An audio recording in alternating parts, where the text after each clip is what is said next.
So what did you guys take away so far through 3 chapters of exactly what to say?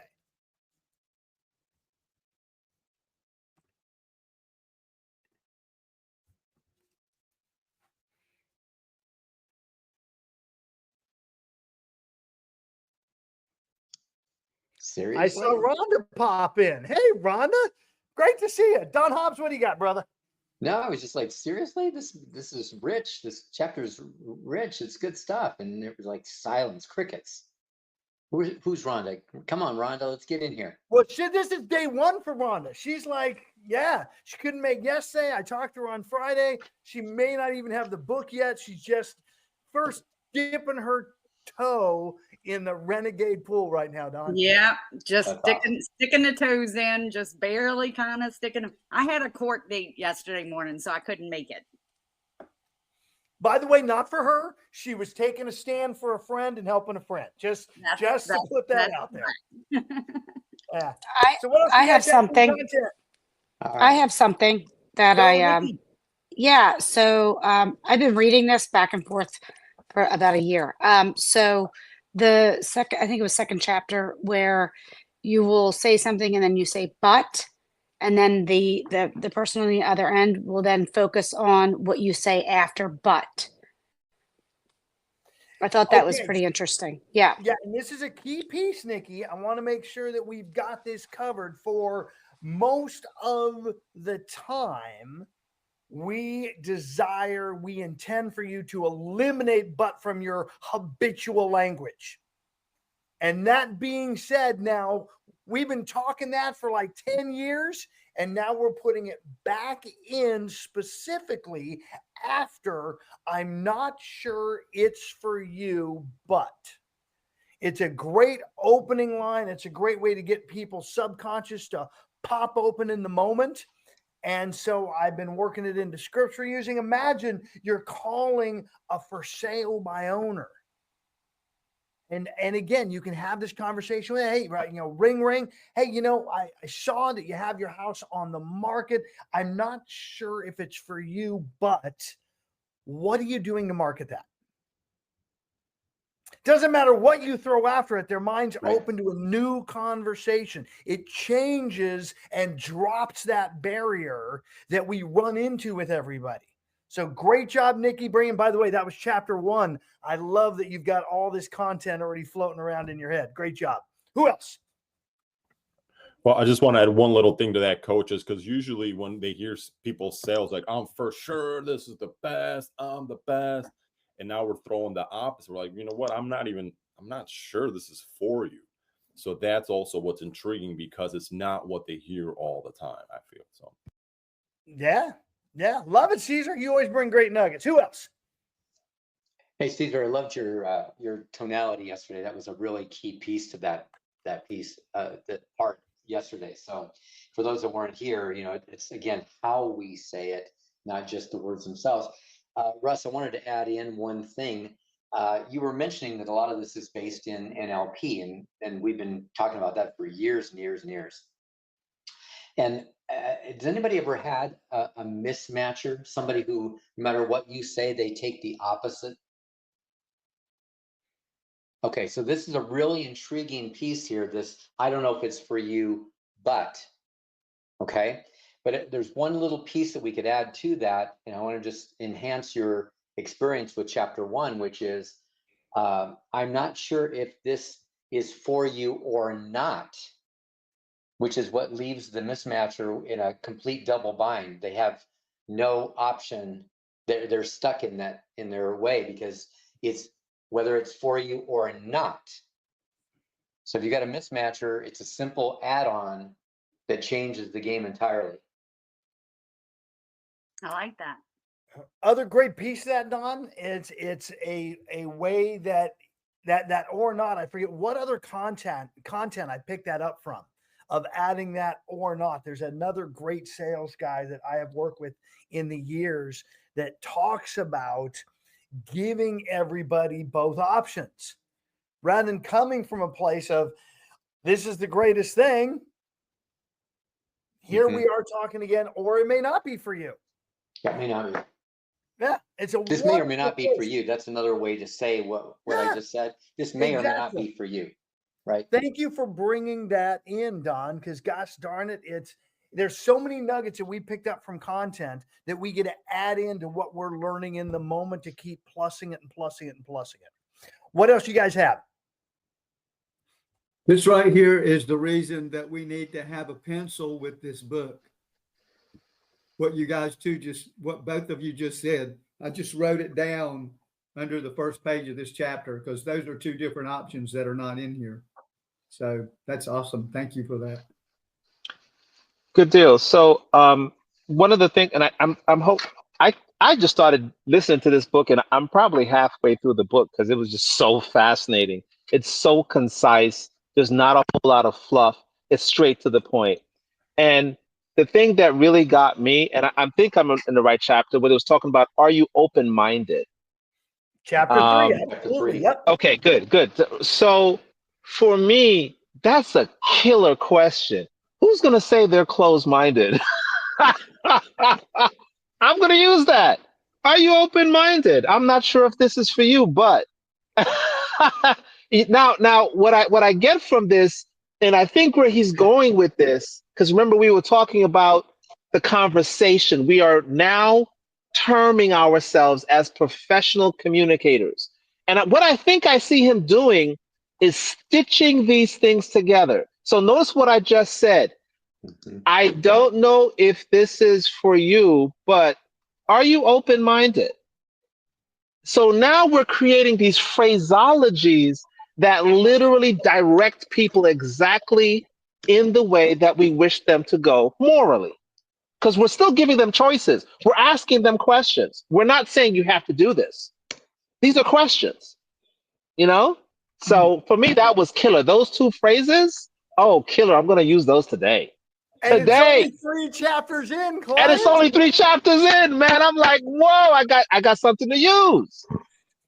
Well, I see a bunch of mics open. I appreciate that, client. And so it's your guys' room. Celeste, you're next up on my board.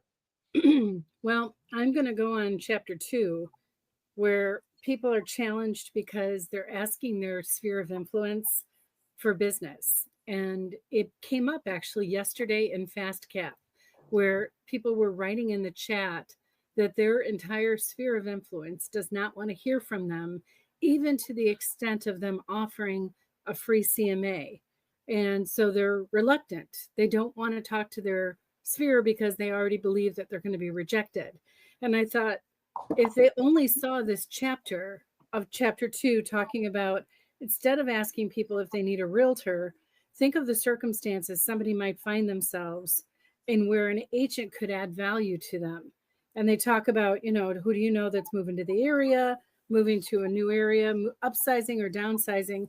And of course, on the next page, page 18, they ask the questions that you could be memorizing. Just memorize these questions. You don't have to come up with new ones. They don't know that you've got them in front of you, but memorizing them gives you the freedom to then turn around and actually listen when somebody is asked that question. What are they giving you as a response?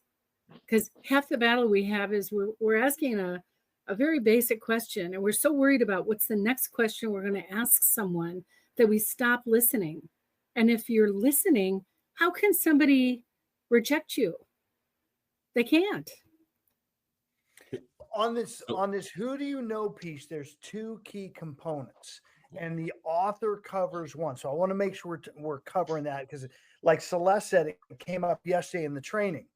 Most of the time on most basic trainings, you've been taught as a new agent to ask your sphere of influence for real estate business. Mm-hmm. Do you need to sell your house? Do you need to sell your house? Yeah. And you come across with commission breath.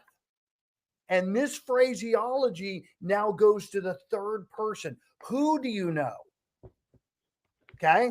That's the key. And again, we've got the magic question that we put in, who do you know from A or B who wants to buy a home, sell a house, or invest in real estate anytime the rest of this year that I could help? And you butter them up first. I know that you're very influential, and I value your opinion.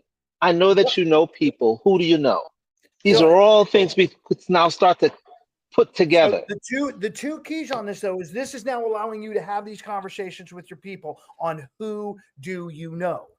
I want to let you know the second even bigger piece though, which client just touched on, is you are now broadening your possibilities. When you ask them for their business, there's only one possibility, and in their mind, only one possibility. When you go to who do you know, it's the big one. When I worked the political game in California, I always told my clients, which were the candidates, you never want someone's money. You want their Rolodex. By the way, Sean, a Rolodex was this round thing we would have on our desk. It had business cards. That's kind of how we knew who to talk to. Just helping the youngsters understand what the heck we were doing. So it gives you both of those through this chapter of who do you know. Judy, you had something. I saw your mic hot. I do. So yesterday, someone made a great comment on workplace, and she said, ask anyone you meet if they have any real estate questions. And I thought this morning, this goes great with who do you know that might have some real estate questions? It's a great one. Right in it. Changing it up to that. Well, Coach, too, I want to touch and add to this because it's more a little bit more specific where there's like, who do you know that needs a third bedroom? Because sometimes you're like, I don't know anybody that wants to sell or buy, but like, oh yeah, I do know somebody that's pregnant or about to have another child. And secondly, Celeste, you overwhelmed the word, but I want to emphasize that where it's fueled in possibility and not certainty. So people don't want to know, like, I know for sure that they're going to, no, they don't know. But with the way that you phrase the question by using the words like thinking about, could be, that maybe, and this also goes with the tonalities. Like, who do you know that could be possibly thinking about selling, right? It's not for sure. It's not, it's just a thought. And a lot of the times people's minds start thinking a year or two prior to they're going to do it. They're not going to do it in the next 2 weeks. So, well, in language of sales, they also add to that you really need to set pictures in the mind of the person you're speaking to, where you're setting a picture where you might say, who do you know from church? Yeah. Right. Or who do you know from it just the gas sparks station? it. Wherever. So the last exactly thing what I wanted to add was with what client said is not, are you open-minded? It also is phrased, how open-minded are you to looking at something, right? So it's like, oh, I'm super open-minded. It's not like yes or no. It's just like, well, how, are you? It's not are you or not. It's a great even extra nugget. You're like, well, how open-minded are you to looking at something that could be perfect or a little bit over your budget? Right. And like, oh yeah, I'm open-minded about that. So just want to add those two nuggets. And Caesar, that second, how you could be a secondary question to clients first. Do you consider yourself an open-minded person? There you go. How open-minded are you? Ooh, love that. It's a great 1-2 punch from both of you. Great nuggets flowing in the room. I saw Hobbs, you were finger pointing and everything else. What do you got, brother? Well, I wanted to jump on, and Celeste went there, and I just, I wanted to add the second piece to that, chapter 2, which is the more you can define for them, their mind, when you say, who do you know? That's been the question for years. Who do you know, right? And they go, I can't think of anybody, but I'll get back to you. Well, that's great, except that's not what we really want. So how do we direct their focus? And it's by going to, who do you know from work? Who do you know from church? Who do you know from pickleball? Who do you know from? Like, the more you can define for them, they go to a finite set and they think through that group. And again, then adding in the questions, who are expanding their family, who have, babies who are getting married. Like, again, you can go to any one of those and then add in the specific pieces that they're giving us here in chapter 2. And it's going to define for them, makes it easier for them to help you, and then gives them the parameters for what you're looking for. I'm telling you, that's a magic combination. I built an entire company to a $25 million company on referrals only. And those are the questions I asked all the time. I never made a cold call. I built Hobbs Herder from scratch in referrals only, asking, who do you know who, and in that case, we were dealing with realtors, from Coldwell Banker. Who do you know at Century 21? Who do you know from Denver in Century 21? All I had to do was define for them what their limits were, and they would go right to it and go, boom. Amen. That's why that framework. Who do you know from A or B? Just give them 2 options max. Who wants to, who needs to, who, whatever your question is going to be. And then I still add to that a time frame. Anytime in the next 12 months, anytime the rest of this year. Because most of the time they're in a right now. Okay, who do I know right now? Let's open that part up. Their mind on who do you know is wide, so we're going to narrow that. Yet their mind on time frame is narrow, so we've got to open that up.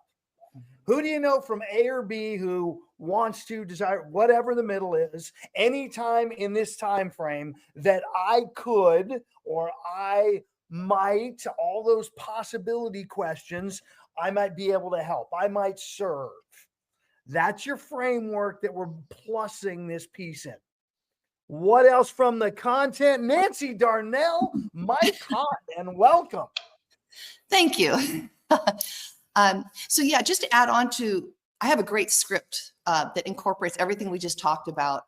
And one of those great questions that you ask is, who do you know that's looking to buy, sell, or invest in real estate? We all just talked about. And most people are going to right off the bat say, I don't know. And say, well, you could always, there's 2 things I used to say. I said, well, I realize, you may not know now, but with your permission, may I call you on Friday, give you some time to think about it, and then you could perhaps tell me, who you thought about. Because it almost, and I'll tell you, rarely does anybody say, unless it's a cold call, rarely does anybody say, no, don't call me. They're like, oh, okay. Now what you've done is you kind of put a little pressure on them because they know you're going to call back Friday and they're going to want to be able to give you something. So just a thought. Also Plus brings you have a a reason to razz. call back. What's that? Don? It brings their RAS into attention too. It starts to bring their reticular activating system into being able to answer your question on Friday. It puts them in the mindset. And again, if you're asking those questions that Russ was talking about from church, I'm thinking about, you've got such a great job. Who do you know from work? I know you're very active in the church. Who do you know from church? So, I mean, again, if you play to each person and give them a couple options and you put them on that, their RAS goes crazy and it begins to search for the answers they're looking for.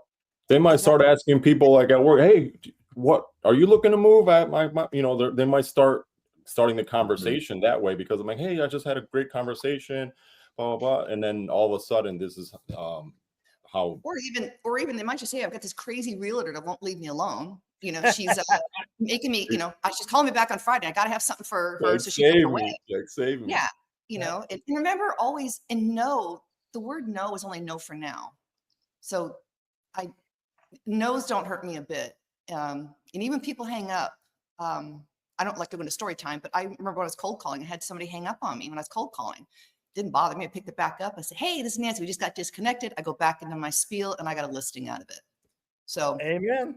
Yeah. Amen. They respect the tenacity, Nancy. That's why. Sean, I saw your mic go hot and then dark, and I know you're very good at keeping it off to keep background noise down. What did you have, brother? Well, I just wanted to speak to like the initial conversation that a lot of people have. I've listened to probably thousands of call reviews at this point with agents, and some people have for the last 4 years have just seen a ton of headlines about the real estate market, and they already have like a predetermined idea of exactly what's going on in the market. And I really like the chapter where they talk about how do you know? Like just asking them, just putting them on the spot. How do you know? Like, where's your information coming from? And you guys, as the expert, should have you should know the market, know the stats, and be able to come across as from a position of authority or as a position of an expert, because you have those numbers, and be able to compare your information with theirs. And what they said in the chapter was, what you'll find is 9 times out of 10, some of those claims or their predetermined beliefs are completely made up, or they've just read one too many headlines. Yeah. A lot of people get misinformation, and the more fantastic it is, the more they grab onto it. I mean, we've all seen that maybe with our brokerage, where people have a story that they picked up from somewhere and then expounded on it.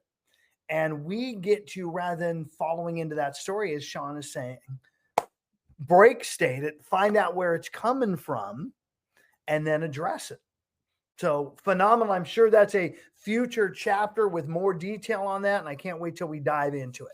So anybody else? I'm looking for Mike's hot or raise hand. Who else has something from the last 2 days content?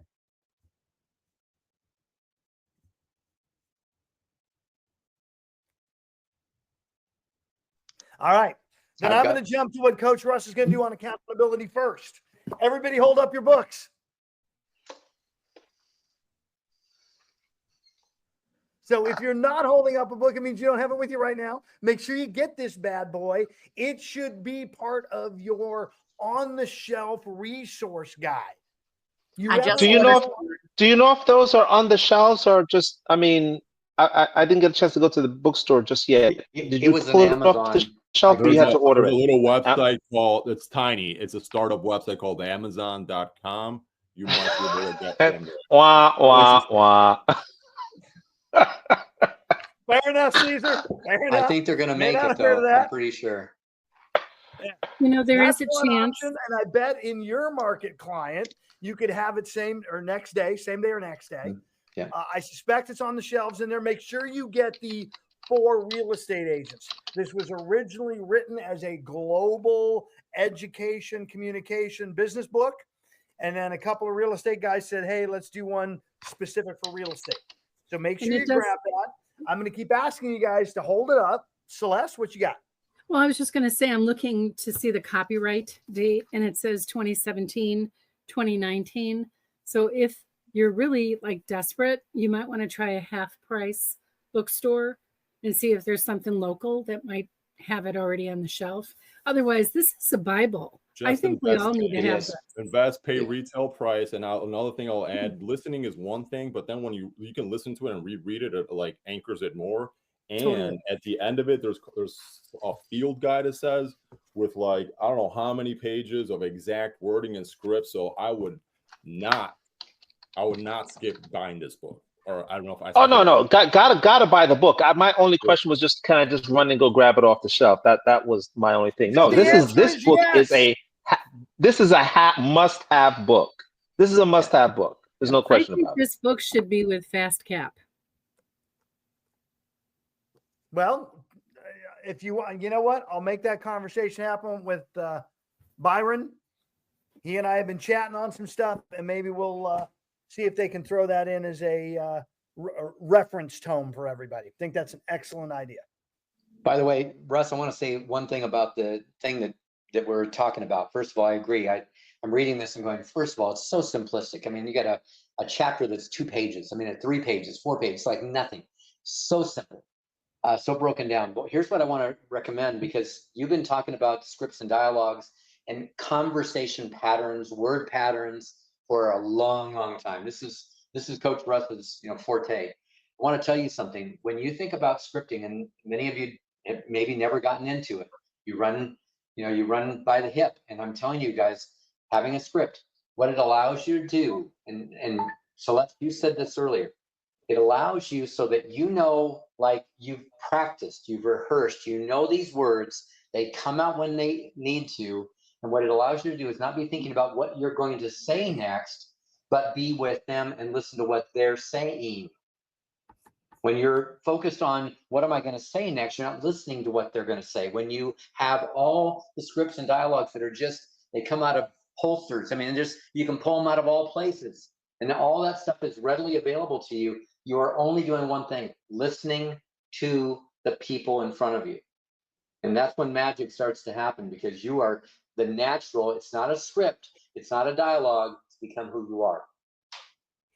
How many of you right now use scripts in all your language. Raise your hands.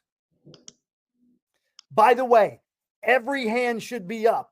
You're using scripts that you wrote yourself in your own head, and they're not doing the job. We all actually use scripted language that is our natural habitual language that we have picked up. All this is now getting you to plus that language, to grab nuggets and start bringing it in to your lexicon. And the way you do that is through something called practice.